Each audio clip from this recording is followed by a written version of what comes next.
Welcome Hey, everybody. familiar faces. I know it's always so Awesome awesome. people. Well, here we are talking with just an incredible. This is so crazy for me because it's like we all have grown up seeing this face on a million and one things. I mean, Kindergarten Cop was definitely one for me. My siblings and I quote that all the time. Stranger! But on a million and one things, his voice in a ton of cartoons, and of course, from the Broadway revival of Into the Woods, Mr. Adam Wylie! Hi, everybody. Woo! So excited to see all of your faces. So many familiar faces here. Thank you all for coming back. Thank you, people that are new, for coming here today. I really appreciate talking to you guys today. It's gonna be so much fun, and what a great, like, this is just gonna be a blast. First of all, I have we're talking about child actors, and I have my Right. non-child actor in my lap, but she decided it's to go to work with Daddy Day today. So anyway, what better day to have that happen? Yeah, Today. exactly.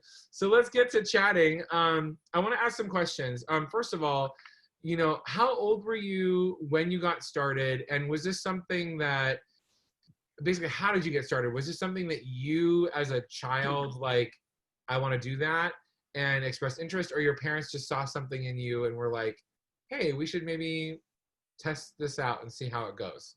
Yeah, it was a little bit of column A and a little bit of column B. I've always come from somewhat of a performing family. My family has a huge figure skating and dance background. At least my grandma was a dancer, and most of my brothers and my mom were figure skaters and my mom was a figure skating judge. So they were performers already. And oh my gosh. You have to take dance through that, mostly, ballet. And one of my brothers ended up doing theater, one of those like pay to play theaters where you do a showcase at the end. There was an agent in the audience. He got the agent. When I was born, I was like, hey, he's gone a lot. Why? And she's like, oh no, not you two. Okay, all right, let's figure it out. So I remember at 4.5, I did the play The Nerd, at Glendale Center Theater, believe it or not. Oh. And my brother's agents decided to take me on, and then they were like, we'll start him out in commercials. And I booked like my first 3 commercials, and they were like, what? Who is this child? and I really loved it. I thought it was so much fun, and I kind of kept going and grew to love performing more and more, really. So, I mean, you really kind of then started out doing television and theater almost simultaneously. So Yeah. I'm sure as a child, it was probably something you didn't maybe think about, but as you got older, for anybody out there who either has a child or if they're an aspiring child actor or just any act, in general, when did you really start to notice the difference between what was required for film and TV versus theater? And was that something that was difficult for you to go back and forth between, or did you kind of like find the commonalities and kind of, hone into those? It was absolutely difficult. I started out in commercials and theater, 2 very similar mediums. Right. Both are a little over the top, and both are very animated, in facially, physically. So it was really easy to do both of those. I started doing theatrical work with Kindergarten Cop, and that was my first real non-commercial. And I was 6, so I really was in kindergarten when that happened.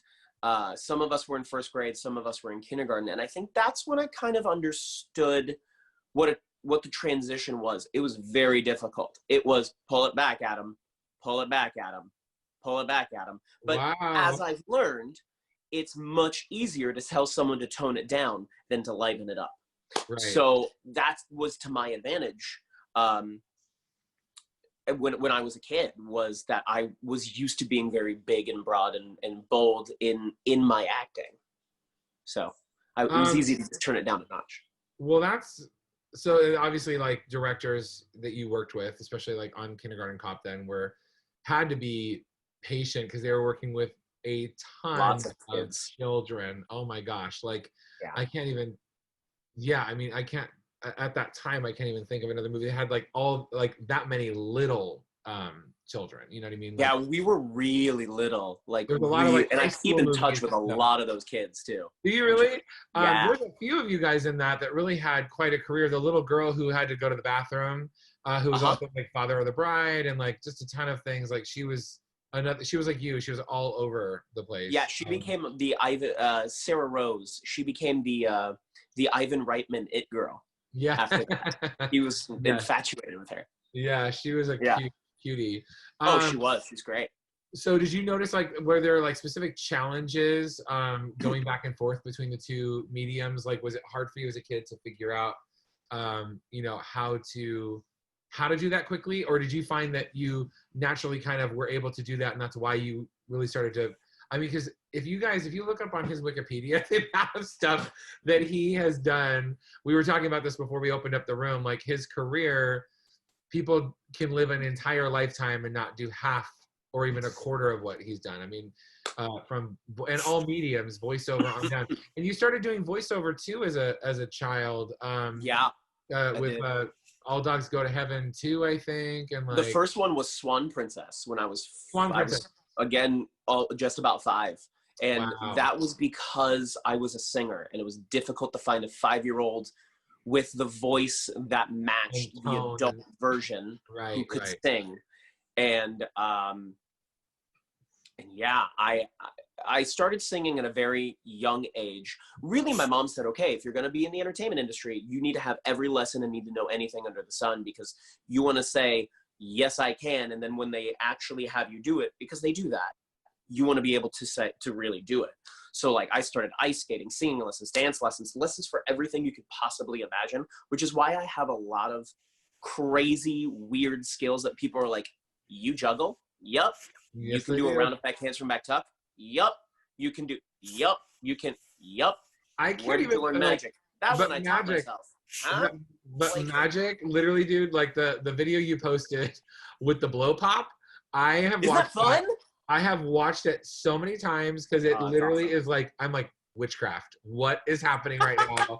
That's so cool. Insane. So and it's a souvenir for kids, which is super cool. Oh my gosh, yeah. Blow pop and so cool. Thank you. I appreciate that. A friend of mine created it and it's so smart. It's brilliant. What was for you, like, for anyone that, you know, either, again, aspiring to be or someone who, because I see, like, a few, like, Sloan Adams and Rebecca and just a bunch of people who I'm sure are kids that would love to do this. What was school like? I know when Annalisa Vanderpool, who's a friend of mine, was like, bye school. I'm so excited to not be in school anymore.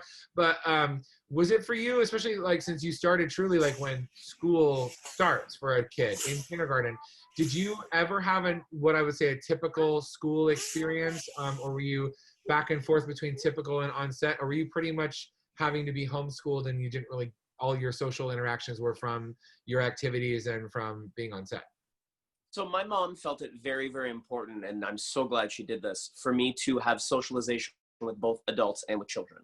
So I went back and forth, which I highly recommend. There are challenges. Nothing was normal for me. I was the most talked about kid in school in not the good way. Of course. Parents, students, and teachers had a jealousy level, and I could see it. And it was really hard because some of them didn't. Most of them did, even the teachers. And it was really, really tough. My struggle was I had to go to private school.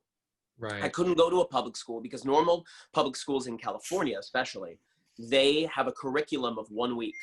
They know what they're doing each week. I needed something to go, hi, can I have my curriculum for the next 3.5 months? Yeah. What? We don't have that. So I had to go to a private school that planned out 6 months in advance. Right. Which is what I did. but it was really hard. Fitting in was not a thing. I'm a huge sports guy. Like, sports are my life. When I'm in the car, I'm listening to nothing but ESPN radio, which is so crazy. It's really not typical of a magician. It's not typical of a theater actor, but I just like sports. I love it. I've always been a physical kid. So I played on every single sports team. I even got my junior high. When I left, I got them a hockey team. So like, because of me, my high school and junior high has a hockey team. But I don't think many people know that, that I tried for 3 years. And then the year I left, they got a hockey team. And I was like, okay. But what was difficult is I can't make all the practices. I would know the playbook like the back of my hand because I'm used to memorizing lines. So I miss practices all the time, get pulled early from practices for auditions, rehearsals, other things. Kids wouldn't tell me about games on weekends. Coaches wouldn't let me play because they thought it was unfair. So I sat on the bench most of the time, and then they'd put me in for 10 minutes and go, that was amazing. And I go, yeah, but you never let me play. So I would join private club teams, and that's how I got my sports out. Was I did different travel teams, and they kind of understood. In fact, it eventually for hockey worked out that my manager at the time was my coach. So he would only not play me if I had a big audition. He'd be like, sorry, you can't get hurt for tomorrow. And I was like, fine. Yeah. But that's a different story. But that's how I kind of skirted around it. School life was really difficult. Kids, I was saying adult jokes when I was 6. I knew sarcasm. I knew subtleties. I knew all of these things where normal kids were like, can we play dodgeball? I don't know what you're saying. Right. Yeah, I find that kids who are old souls and who hang with adults are the ones who always do. This is like a talent unto itself, just so we all know. You're a jungle gym. I am at the moment and conducting this interview while she's babbling in my ear. So hey, you're killing it. I gotta patting myself on the back for a moment. Hey, then, you're so difficult. She's smiling at me like, haha, I know. And where is mommy right now? Anyway, so doesn't matter. Yeah, no, it doesn't matter. Anyway, when it comes to the other half of that relationship, your parent.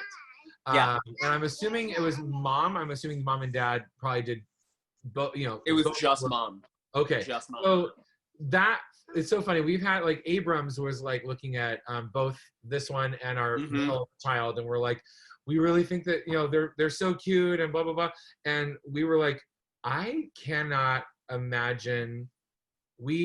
I feel like we're doing them a disservice because they probably actually would do really well in that world, especially Isaac, our middle child. But I'm like, it's the parents who do what they literally give up. I feel like everything. Their entire life is gone. Yeah. Your entire life is no longer yours. Which is like, we already are doing that as parents. You know what I mean? Like, I cannot even fathom to then go that extra mile where you're living in the car, you're, living on set or whatever it is. So what was it like for your mom? I'm sure you guys have talked about it since becoming like an adult. Like, what was that like for your mom? And was that something that, was super rewarding for her?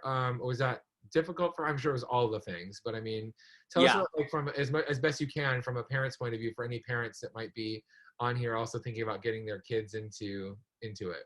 Absolutely. I think this is super important. My mom didn't have a life of her own at all. It completely revolved around me. She never had a regular job, so therefore she never had retirement or anything. It was all me. Wow. Everything was invested into me, which I'm eternally grateful for. But there were sacrifices on lots of ends because of that.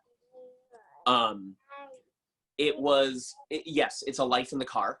I mean, by the time I was able to drive, I'm known as the human GPS. I can tell you how to get from Santa Barbara to San Diego on side streets. Wow. I can just do it. And I know what turns into what and where goes where. It's gnarly. But that's because I've driven so much since I was super little, and I grew up in the Inland Empire, having to go into LA 5 to 6 days a week. Wow. For auditions and such, memorizing lines right after school as I go, and then having a history test the next day or what have you. I was used to doing a million things at once, so much so that when I was only doing one thing, I got bored. Because I'm so used to chaos. I was so used to chaos growing up that it just became completely normal. Fast food was my only way of eating because it was just, there was no home cooking. There was no you had home. to eat in the car. Yeah. It was without our craft services. Yeah. yeah. You wake up, you go to school, you usually get picked up early from school because you have 3 auditions. You get those auditions, you have to stay in LA until traffic dies down, or you have rehearsal for your show because I was still doing theater. And Right. as you know, rehearsal gets out at 10 o'clock. Right. Now you're going home. You need to eat, but you got to do it quick because you got to get enough sleep to be able to do it all over again. Right. And that was my days, you know, whether it was on set, whether it was days where I wasn't on set and just was doing theater, or even like a break as a kid was you know, not really a thing, which I was totally fine with. I was going to ask you, like, if you were ever like, if there's ever a part of you that was like, I'm over it, or if you always were just like, I love it, and that's obviously why you kept going. I'm just curious if it ever felt too much, because like that's a totally unique. I mean, being a working child actor like you were, which is different than some people who get to do a show here or a show there or whatever. But like, yeah, you were working in all mediums all the time.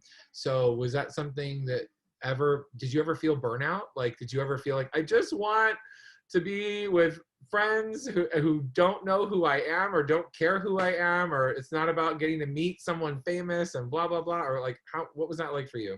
I never burnt out. I was a kid with boundless energy, like boundless. I could stay up till 2 a.m, get up at 6 and be like, you don't know what that's like at all. Yeah. And it wasn't normal, and I knew it wasn't normal. I was like a 30-year-old in a 6-year-old's body. Right. I knew what I was doing. I still think my process of thinking is very much the same. It's really, really crazy. You're so cute. But what's also like very interesting is I had friends that burnt out. I had friends that, you know, they were like, at 18, I'm done. I am done. Right. I'm out. And I knew, and I was like, all right, you know, and I could see kids slowly fall off. There were some kids that didn't want to fall off, but they never pursued their acting career past their cute child. So, you know, you don't stay in that class. You don't learn how to transition from a teenager to an adult. Well, and that's an important, you're not hireable. It's an important part of it, because there are so many child actors. It's like the infamous, you know, the ones who end up on drugs or end up just like super depressed or doing horrible things to themselves or to other people. Yeah. Because they didn't know there wasn't, it's almost like there should be obviously like a class. I'm sure maybe there is somewhere where on how to transition. And it's not just, I mean, the becoming, there's mommy. Please take her from me. I did Halloween Horror Nights. Oh yeah, you guys. Oh my gosh! Yeah, no you way. guys. How many years? Where were you? I was only 2 years. I can't That's remember. enough. One is enough. She was a zombie hoe in on the street, and then she was in a maze. Yeah, but I remember you were doing card tricks on the couch backstage once, and you were like doing them for me and my friends. We were so impressed. You're amazing. Aw, thank you so much. That's so awesome. Yeah. Everyone, a round of applause for Haven. Thank you, Haven. Haven. Horror Nights was a big part of me for a very long time, and my body and my patience are now done.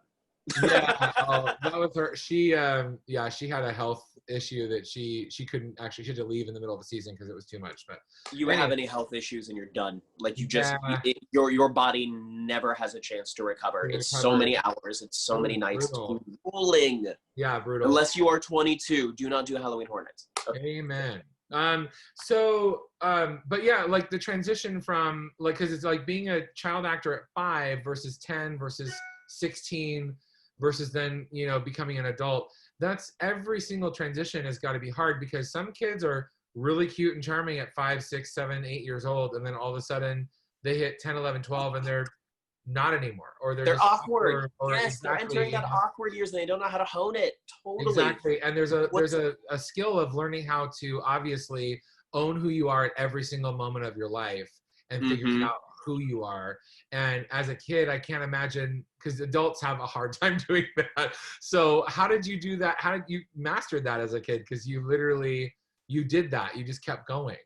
I don't know if I ever did. I think I got incredibly lucky, to be honest. Good for you. I was a really, I was a really awkward kid, and that was perfect. Yeah. I was kind of awkward looking. I had this nose that was way bigger than my face, these ears that I had not grown into, and I was super skinny, and they went, yes, that's what we want. And I went, exactly. So cute. and they were like, and you can act? Great. Come here, be the nerd and everything. And I'm like, but I want to be the lead. They're like, silly rabbit, tricks are for kids. Come here. And that's kind of what happened. Yeah. And I embraced that. And I learned every techie, weird, long word, increased my vocabulary tenfold because it was a necessity, because I'd have all these big words I didn't understand in my sides. And I was like, I should know some of this stuff because I don't know it. And I have no idea what I'm saying. And that's probably not a good thing. But it's tough because, you know, you have to have 3 hours of school on the set. And that's required. And you have to have, the school teacher doubles as a social worker for the weekends and summer.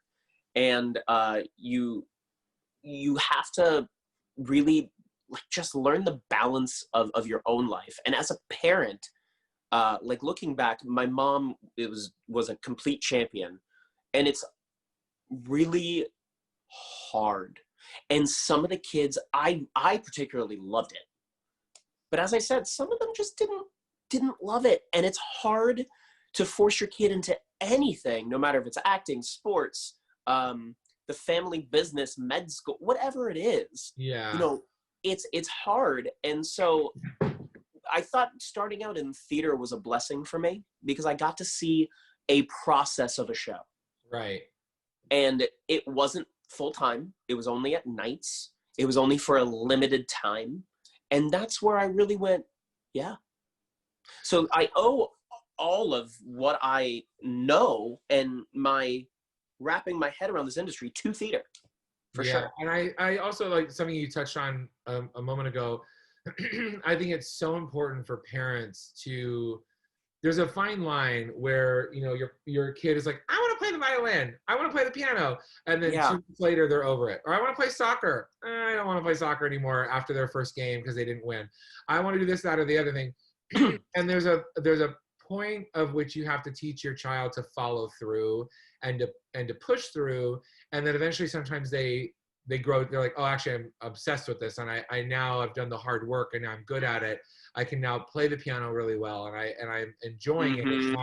It's not the hard stuff anymore. You're beyond the basics. Yes, but then there's also a time where a parent needs to understand when it is time to allow their child to stop.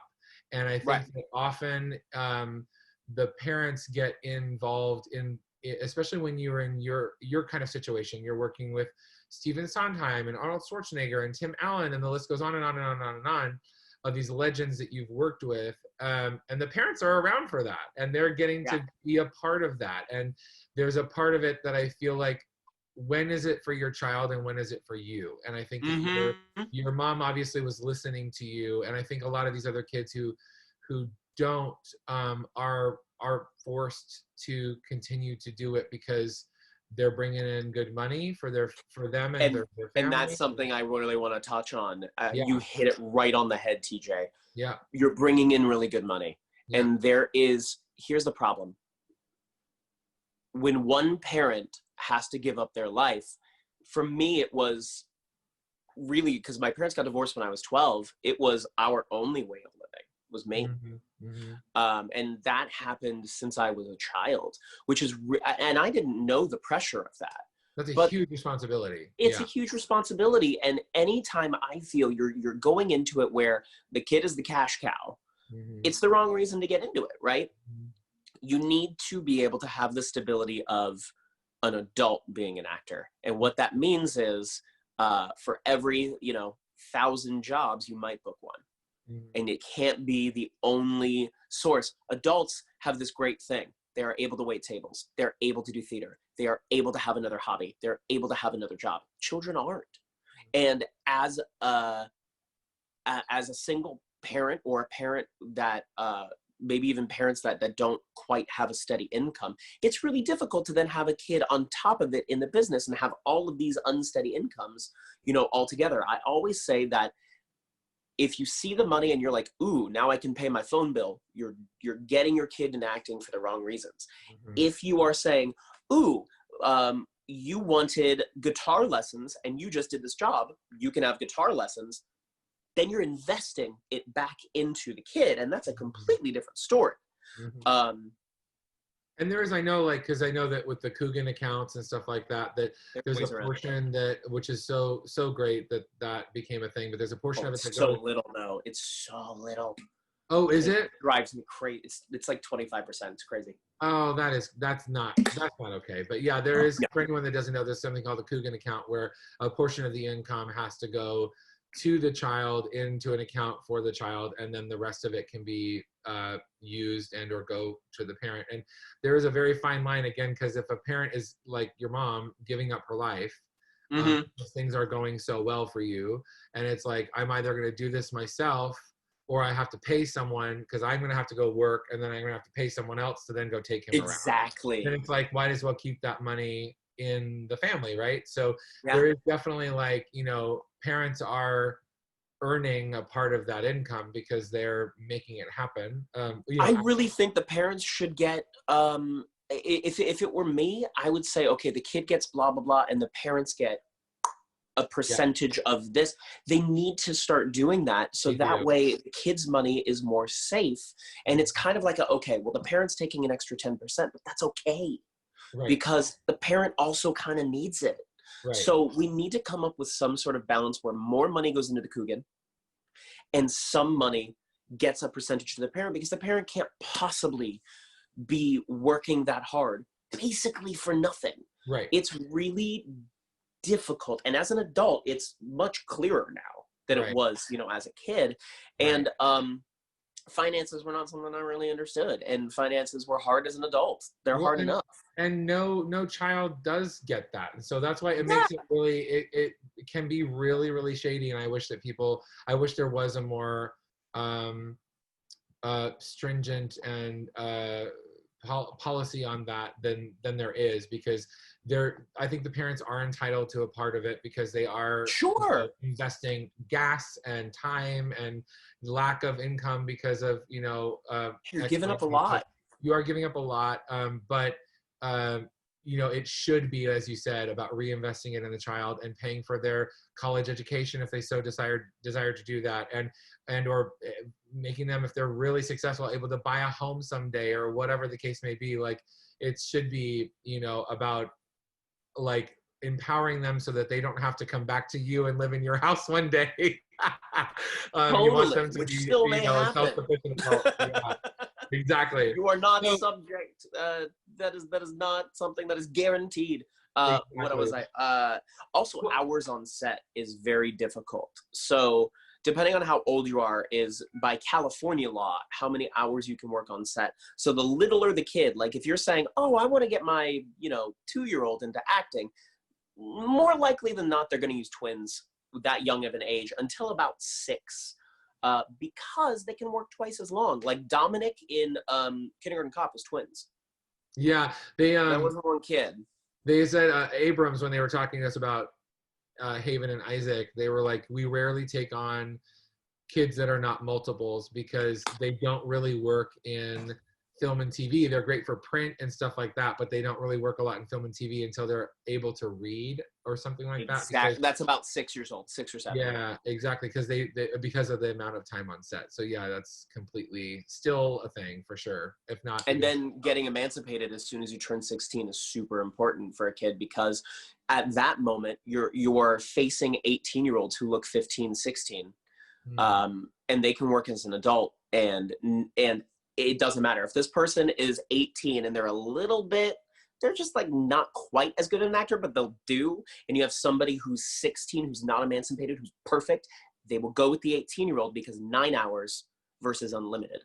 That's a very, very, very good point, because a lot of people think of emancipation as a really super negative thing, because Correct. it's For like, me, oh, it was a positive. because the parents are, I need to get away from my parent. Usually when you see it on a TV or a movie or something like that, it's always because it's like a Macaulay Culkin thing where the parents were poisonous and that Macaulay Culkin needed to distance himself from them. But for you bring up a point I've never heard before, which is competing against people that are only 2 years older than you but look just as old as you do. So that's a really, really good point for parents and for kids if you're going to be working in the industry at that time and still going out for film and TV. Emancipation. I would have never thought about that. Isn't that crazy? Yeah. But yeah, I mean, when there was a question in there. I believe it was legal 18. Like it was like. Yes. Oh, I'm legally 18. Exactly. Yeah. That, they had that. But I was 16. Yeah. Wow. Okay. Interesting. So I have another couple questions for you. What was the most fun thing about being a child actor, and what was the most difficult thing? The most fun thing was all the different projects you got to do, all the different people I got to meet, the experiences of life, the traveling. I've been to places I never thought I would see for free because I was on the work vacation. You have to understand, even as a child, auditioning's the work. Once you get the job, that's the play and the fun. That's when you really have fun with it. So that was the most fun part about it, was like, oh my gosh, I've worked with Betty White 4 times. And since I was a child, like, what? She's played my grandma?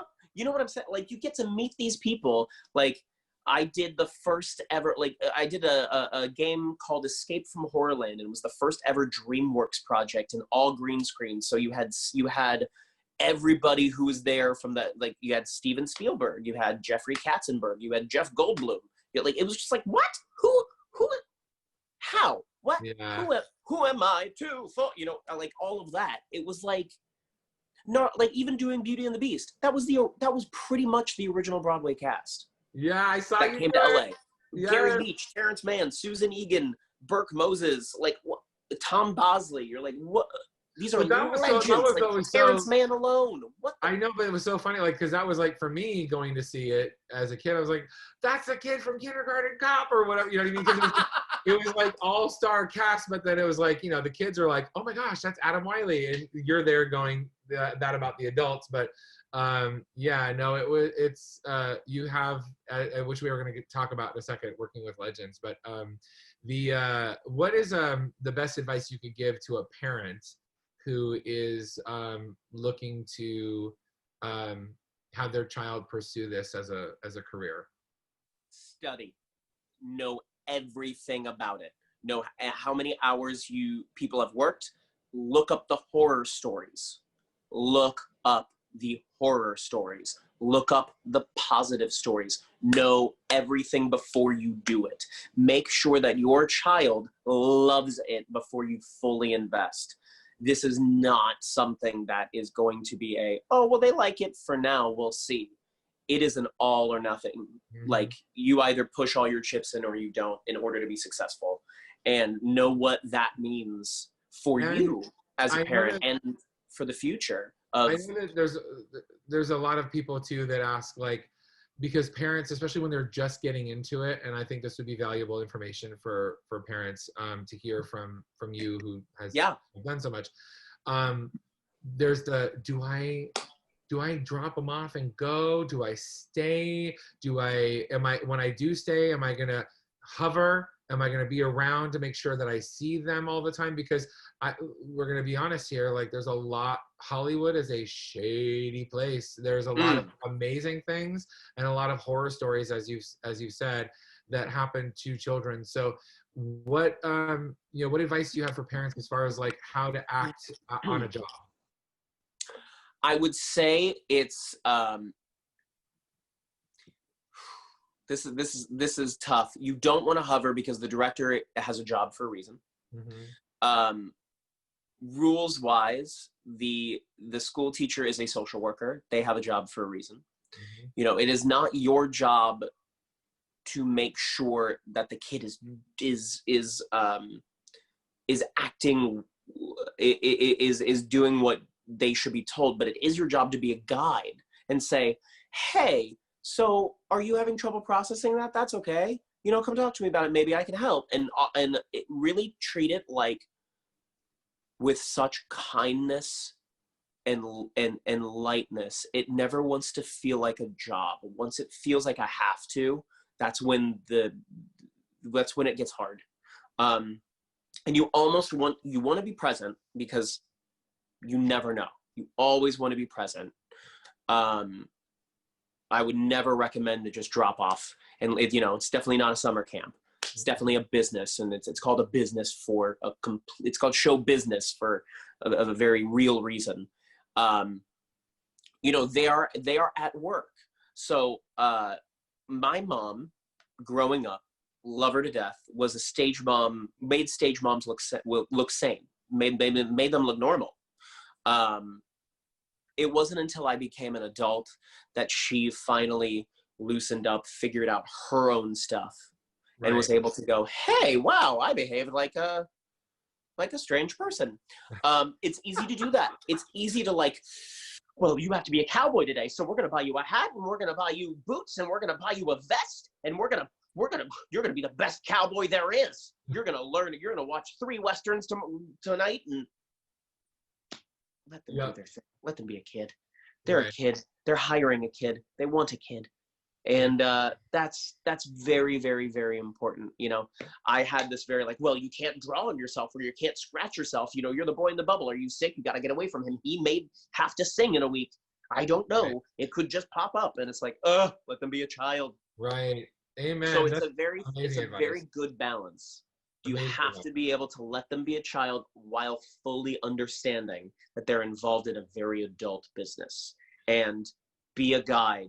Try to keep it as loving as you possibly can without hovering or stepping on anybody else's toes. Yes, help, but know that line when you are doing somebody else's job.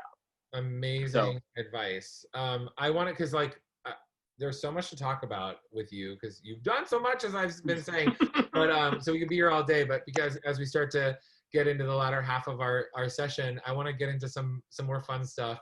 So you've worked with legends, as we've said. You have worked with, from your first film with Arnold Schwarzenegger to being on Home Improvement, being on Gilmore Girls, being on Picket Fences. Picket Fences. I was like, why can't I say it? All of the things. Has there been anyone that stood out to you as being especially great with children, or some memory that you're like, this was just the most epic thing ever, or a funny story? And then the counter, which you don't have to answer. I'll answer everything. I'm an open book. Is there anyone that was the opposite, where you're like, that was horrible, like that person was A, not good with children, or B, not at all what I had hoped they'd be, that kind of thing? Where you meet some of those, and there are definitely some of those in Hollywood. So anyway, have at it. There's some people that you meet. It was more of an adult that the bubble was popped. No one as a child stands out as oh man, nobody, to be honest with you. Cool. I had a really fortunate experience of everyone being kind of awesome with kids. Doesn't always happen, but I was 1 in a million in that case. Extra special story was Vanessa Williams. 100%. Yeah. Which is going to be a great transition into going into the woods, but you keep talking about her. So Into the Woods opened April 18th or 19th, something like that. My birthday is May 23rd, so it's Saturday. But it was a month, or a little bit of a month, after we opened. So she just started, we were in previews, and we had opened, and it was a couple weeks of the opening, and we were having put-in rehearsals for somebody. And I was just waiting in the wings with Vanessa, and she was like, you like video games? I'm like, yeah, I love video games. She's like, awesome. My son loves video games too. Cool. Do you have a PlayStation? I was like, yeah. You have a Nintendo? Yeah. You have an Xbox? Xbox had just came out, and I was like, no, but I really want one, and I'm thinking about it, but I don't know. So my birthday rolls around. she gives me this huge box and says, it's heavy, and leaves. And I go, whoo. And it's my first Xbox, and I have an Xbox to this day because of Vanessa Williams, because she's, and I gotta tell you, like, having a crush on her as a kid and then getting to work with her was like, I'm out. Like, it was like ridiculous. That witch transformation, I was like, hot damn, she was so beautiful. Yeah, she was gorgeous. The woman doesn't age. Neither does her brother. Her brother Chris is a magician as well, and I see him all the time. And he doesn't. They don't age, and they have these piercing blue eyes that you're like, yeah, you're not fair. Yeah, you guys don't play fair. You can't be talented and good looking and nice. Get away. Agreed. Go. Leave. Agreed. Yes. What was the I mean, I don't know if anything ever like came to you, you know, as just offers, but because obviously the land of auditioning never stops. But then you get the chance to, so you've had big Broadway shows at different points in your life. You have, of course, like Beauty and the Beast, and then Into the Woods, and then later Wicked.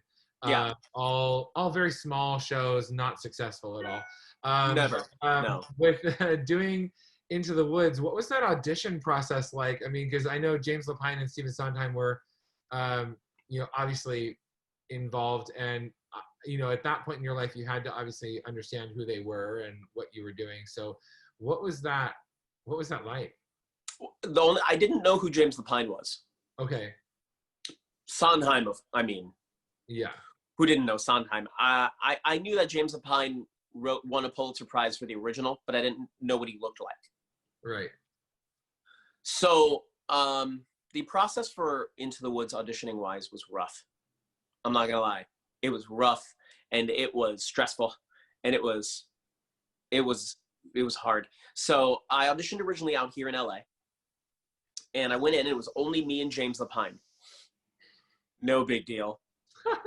So I go in there, and literally, pianist starts the chord, and I go, there are giants in the, he goes, nope, do it again. Okay. There are giants, nope, do it again, don't believe you. And I'm like, oh my God, I'm, okay, this is going really bad. Breathe, just make him believe you, create the world. There are giants in the sky, there are, nope, start again. Did this 5 times. I finally got through the song, and he went, thanks. I would went, well, I blew that one. Out of there thinking I blew that one. Next audition, maybe I'll get to Broadway someday. Right. A month later, hey, we want to bring Adam to New York to sing for Steven Sondheim. What? No, don't. I thought I blew that one. What did they say? Oh God. Okay, this is gonna be rough. So I go, and I'm there with, you know, not any big people at all. It was the guy who was playing Hunchback in Hunchback, and then Billy Porter was there for The Witch. You know, nobody famous. Right. So Billy Porter goes in, and I go, oh my God, I have you singing Beauty School Dropout in the revival of Grease, and I listened to that on the way here. Oh crap, right? And I'm at this point, it's in New York. It's at an audition place that I actually can't remember this audition place in New York. And he goes in and is singing Last Midnight, and you're like, right. I can't, who goes in after that? And then the guy from Hunchback had to go, and he goes, this dude, let me tell you what it's like working with Billy Porter. And Billy's like, oh, stop it. Ha. And I'm like, and he's like, this dude, and on Mondays, I'm thrashed. I have got no voice. I am done. I am in a blanket. I am curled up in a ball, and he flies to Germany to do a concert. Yeah. That's his Monday. And I'm like, what? And so I sing, and I cracked, and Steve laughed at me. And I went, well, again, I'm done. See you later. 2.5 months later, they say, we want to bring you back again. I'm like, are you guys crazy?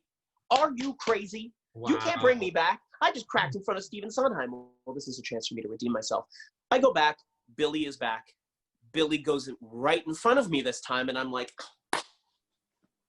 why? But now we're developing this friendship, which is awesome, because I'm like, oh, Billy Porter's my friend. That's so amazing. And so we are at the I love you, you're perfect, now change stage. And I do it. I sing it the best I've ever sang it. And I'm like, yes, I hear nothing for 2 more months. And I'm doing a chorus line in the Pacific Palisades at the Norris. And I'm playing Mike. We're in tech. We open that week. Hey, so you have to go back in for the final call. They promise it's the final call for Into the Woods next week. You're going to miss a show. What? Okay. Bye, chorus line. Yeah, I mean. I leave. And luckily, it was Ricky Lugo choreographing, and it was either Ricky or Lee. Same person at this point. I think it was Ricky. Because it was Ricky, because I've taken dance from Ricky since I could walk. So it was definitely, and she was like, leave. What are you doing here? Go. Yeah. Get out. Yeah. Get out. We'll be fine. So I left, and it was me, Matthew Morrison, and this awesome girl for Little Red that actually didn't get it, and I was so shocked. But when Molly got it, I was like, okay, I get it. I was like shocked. So I'm sitting there, and we are now in the Forbidden Broadway stage, which, by the way, is carpeted. Only stage I've ever seen that's carpeted. Random. I don't get it. So I sing. We mix and match with the Little Red that is there, and I'm like, okay, well, she's obviously Little Red. She was not. And I don't hear again for another 2.5 weeks. I'm doing Gilmore Girls, and I got offered a pilot for Varsity Blues, the TV show. Ever heard of it? No, because I got canceled right after the pilot. So I'm sitting there, and I get offered Varsity Blues, and it's exactly when Into the Woods is going to start rehearsals. So my manager calls him and says, hey guys, he's going to sign this contract for the pilot today. It's due today. You want him or not? He's got to choose. We know that you haven't made a decision. You haven't made a decision for 3 weeks. And they went, okay, fine. We'll take him. Oh, thank you. And that was kind of it. A couple months later, you know, as you do, everyone has like the Broadway vocal doctors in New York, right? And I'm sitting there, and Matthew and Marissa are in the waiting room. And Matthew comes over to me and he goes, I hate you. I take it back. I don't hate you. I'm super jealous of you. You're Matthew Morrison. What are you talking about? Yeah. He did okay for himself. Jack was my dream role. And I was so close. And I was like, you're doing Hairspray. I think it worked out. Yeah. But still. That is hilarious. What was it like working with Steven Sondheim? Oh, the best. He is so 180 from James Lapine, who is very scary and makes you cry and makes you think that he's going to fire you every single day. But still, after rehearsal, goes, hey, you're new here, right? I'm going to show you around town. My daughter really wants to, like, take you to these places. And I'm like, oh, I thought you hated me. He's like, no, I just had a headache. I don't care. And I'm like, because he's so friendly when we're not in the work situation. When he's in the work situation, he really wants to get the best out of you. He really will go, why are you making that choice? What is that choice? What are you doing there? What's going through your head? I don't like it. Change it. Or he'll do something where it's like, ugh, I have a headache today. Let's cut that from the show. Just because he had a headache that day, he's like, no, that's irritating. That's irritating today. Cut it. And we're like, okay. Wow. But then off stage was like, yeah, come to my house and play some poker. It'll be fun. And we're like, oh, okay. So you like me, I think. But sometimes I don't know. And then Steven Sondheim was the exact opposite. Hi, call me Steve. Call me Steve. Right? And you're like, and he loves everything. Oh, I love that. I love, and he'll get on the piano. Try. Oh, I love that. Do that. So we had one-on-one work sessions with our songs with Steve. And it came time to do mine, and I'm sweating bullets. I go in there, and I sing it, and I'm expecting, nope, didn't believe you, do it again. That's my experience right now, is nope, didn't believe you, do it again. I sing the song, I sing it once, I sing it all the way through. Adam, that was fantastic. Can you do it one more time? And I'm like, here it comes. Here it comes. What does Steven Sondheim knows? Can you cut out when the sky is lead and the earth is stone? I think I was high when I wrote that, and I don't know what that means. Do it again without that. And that was it. Sang it twice. Done. Done. Oh my God. Amazing. I love it. It's so, they obviously had the good cop, bad cop relationship down really well. I've heard the same thing about James with friends who have worked with him in other shows and on Annie and things like that. But very interesting man. But yes.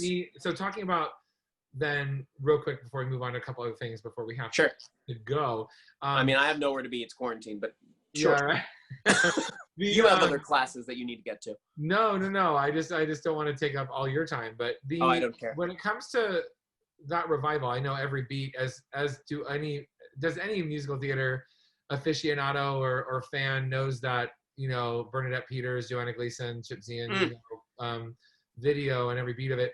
So that going into that process, and actually you had Joy Franz, right? An original Broadway cast member was playing the same role. The stepmother was in. Was reprising her role in that show, which is no, it was Pamela Myers. That's what I meant to say, Pam. But Joy Franz, didn't she do it at some point? She came back. I could swear I heard that she came in later. She came back. That's what it was. Okay. She replaced Pamela. That's what it was. Okay. So anyway, but you know would be a daunting thing to kind of take on that and then have the original creators, because it's not like we don't have any history with the show and we're going to just crack this thing open like they did with Ladders, you know, years later or whatever. So like with that, what was that like for them, like trying to figure out what they wanted to change? I mean, there's several, obviously, with the two wolves and bringing in Little Red and Jack at the end of Steps in the Palace, and so many different little things that they put into that revival, some of which I think worked really well and some of which maybe didn't. But like, what was your kind of experience with that, and just seeing how why those things were happening? Most of them were because they were in the original and they had to cut them. Two Wolves was the original idea. Oh, cool. But it was considered too creepy to have two grown men fighting over a little girl. Right. That's what it came across as, and they went, nah. Right. And so they tried to rework it to make it not as creepy, so that she isn't this object of lust. She's food. Right. And they really wanted to focus on she's fuel. She's food. Because originally it was two wolves. Adding the three little pigs really helped that a lot, and was such a cute idea. And the cow, oh my God, the cow was like amazing. Yeah, I think the cow, they said, was an afterthought in the original production. They were just like, put it on wood, who cares? And this time they were like, how can we make the cow better and more a part of the show? Which was so brilliant and so cool. And Chad was a genius. Amazing. With the cow, I have to say. And he was not the original cow.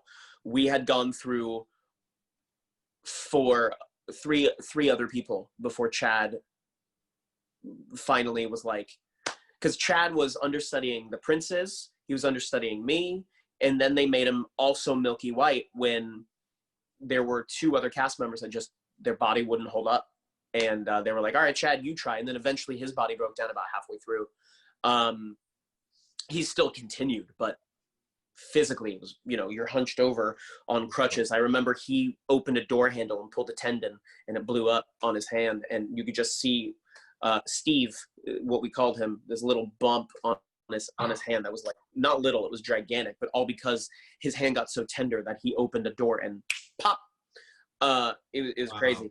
But it was fascinating to see what they wanted to change. Originally, the in also the 1984 or 1983 production of Into the Woods, the witch turns into a snake. That was the entire point. And she's supposed to slither up a tree and leave. It was the original thing that they tried out, and it didn't really work. They tried it again in a preview in LA. It didn't really work again, which is why she says, or a snake. She has that like pause and then her hair goes crazy. It's because the witch's secret power is that she's a snake. And that's supposed to be a metaphor for a lot of different things.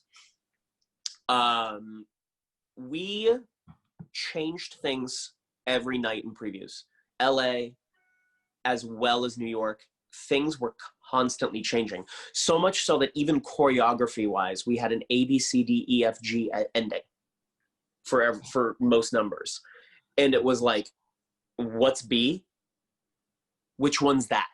Right. And so the dance captains really had their hands full going, this is what D was, guys. And we're like, okay, we'll just, I don't know what that means, but we'll do that.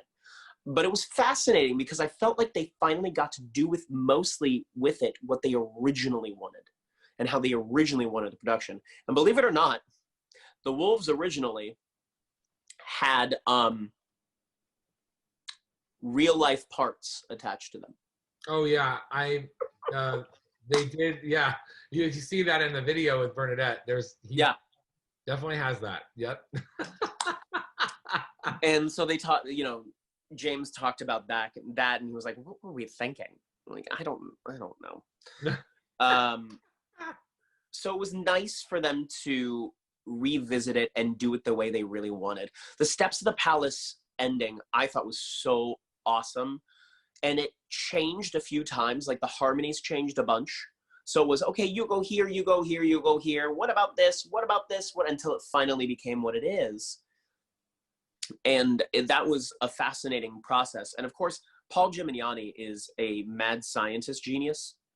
He is one of the most fascinating conductors to ever work with. He memorizes everything. He never has a score in front of him. I've seen him cut music live when we were behind, when we were ahead or whatever, and literally memorize the bar numbers and go skip to 34, 248. And you're like, how are you knowing? And you're hearing it, you're singing, Ever After, but you're paying attention to what he's doing live because we've skipped 2 verses because John McMartin forgot the words, which he did often. It was hilarious. We called them McMartinisms. And he's just cutting things on the spot without a score in front of him. He has no score. He got mad at us once during Ever After because we wouldn't come in on time because it was supposed to be Ever After. And we would go, Ever After. And he was like, and so one time he said, I will not conduct you if you do it again. And we were like, okay, we're in the middle of a Broadway show. We do it again. And he goes, pulls out a book, sits back. Literally. Quit. Just went. Done. Told you. Done. Reading my book. Amazing. Wow. I was there the night, I don't know if it was like the night, but I was there, Moments in the Woods. It was at CTG. And, oh my gosh, Baker's wife. Carrie O'Malley. Thank you. I was like, You're welcome. I was going to say Kelly O'Hara, and I was like, that's definitely not who it was. Carrie O'Malley, she went up on, and it goes to say, obviously things were changing a lot. She went up on her lyrics, and she full on, I was in like the third row. I was sitting right behind, on the Patrick Stewart. I was like, but I'll never remember because his head, was like right there. But anyway, she stopped, and she was like this, and she went, and she looked at the conductor, and he had to shout words at her. She was like, right, and then she continued forward. Genius. But it was so live theater. Yeah, I was like, I love it. Anyway, I have to ask you real quickly, because in the next show, you got to do Wicked, a little ditty. What was it like preparing for a big, long, open-ended run of that show? And just what was that? Kind of encapsulate that experience real quick. Yeah. So the audition process was 2.5 weeks long, as opposed to the 9-month process that was Into the Woods. Wow. From my first audition to the time I got cast was 2.5 weeks. That includes first audition, callback, booked, signed contract. 2.5 weeks. Hey. And everything happened so fast that when, you know, I auditioned for the original cast. So I got all the way to the end, and I read with Kristen Chenoweth as Galinda for the last bit. And they hadn't written Dancing Through Life. At that point, it was Which Way to the Party. So Dancing Through Life wasn't a thing, but there was a little tiny snippet of, listen, Nessa, Nessa. And that was all they had written. And it wasn't really a song to it, but they were like, we just want something for him to sing. And we're going to put this in somewhere in Which Way to the Party. And I didn't book it. I was way too young to do it because it was just after Into the Woods had closed. Way too young. He was a romantic part to some, an older, Yeah. Yeah. And they were like, and they hired this other redheaded guy who then ended up didn't working out. And then the brilliant Chris Fitzgerald comes in and goes, I'll save the day. And he still does save the day for like every show he does. And you were the original First National though, like the LA company, right? Yeah, I was the first for the original LA sit down. My friends Maria Eberline and then Adam Lambert and all those kids. It was such a great. And that was my second show I've done with Adam. I worked with him when he was blonde during 110 in the Shade at Pasadena Playhouse with Marin Maisie and Jason Daniel. My who are God. the most brilliant and sweetest and loving human beings that would ever grace us in this life. My Adam story, and I always say it's my I'll never let him forget it. We were in Little Mary Sunshine together. And I had gotten he and I had the same agent because he was like a larger guy, like he was a big guy, and then lost all through high school too. Yeah, and then lost a bunch of weight, and so I took his place as the big guy at the agency, and he moved into a different character type. But anyway, we were in the same show together, and I got a solo over Adam Lambert, so I'm just saying.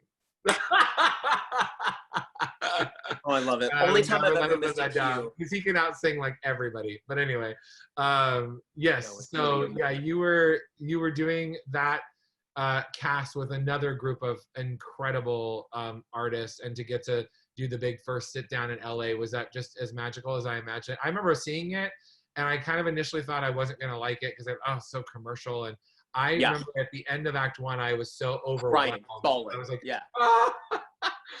So that's how I was too. When I first saw it, I was like, oh, this should have won. This should have won. I'm crying at intermission.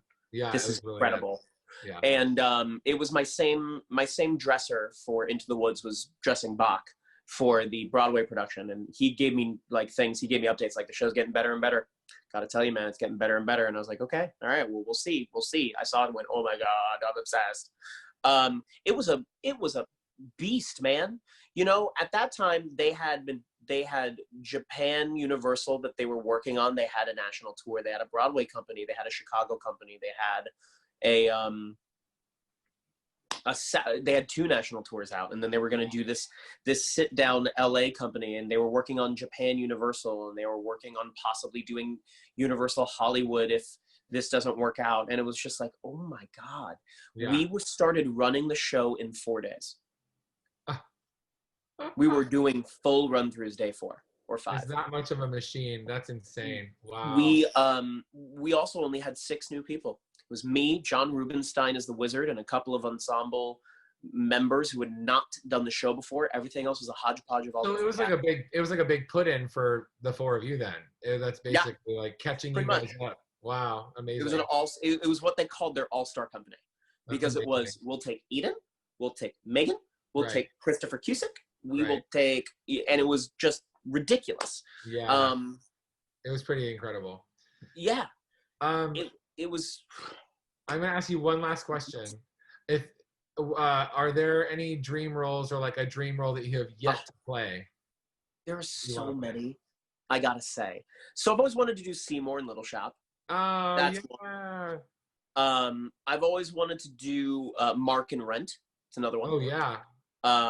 Even though growing up I learned only Roger, because again, we all want to be what we don't look like. Yeah, I was like, but I can sing it. And they're like, no one cares that you can sing it. Nobody cares. You look like a Mark. Yes. Do that. And then finally I was like, yeah, his lines, like when Angel passes, and that's pretty awesome. So good. All right. Okay. You've convinced me. I gotta be Mark. Yeah. And then actually Nick Bottom in Something Rotten, another show that I'm like, oh my God. What a great First of all, show. he taps. He Yes. never leaves stage. I'm a workaholic, so that's all. And he's funny. And I think God, I hate Shakespeare, and I love Brian Darcy James. That's like one of my things where I'm like, ooh, but it's Brian Darcy James though. He's like one of my favorites. So I would say that those three are on my bucket list for the one day. Those are great roles for you. Those would be amazing. Thank you. You guys, a huge round of applause. What an amazing way to end Tuesday for this with this amazing guy. Adam, you are just incredible. Thank you so much for sharing these stories, and then of course all this wisdom for parents and kids and everybody in between on the insane life of a child actor. I'm so glad that you were one of the ones that came out of it and did incredibly well. Your whole journey, it's really beautiful and a testament to your mom. And thank you very much, everyone, for joining us today. We have thank you guys. Yeah.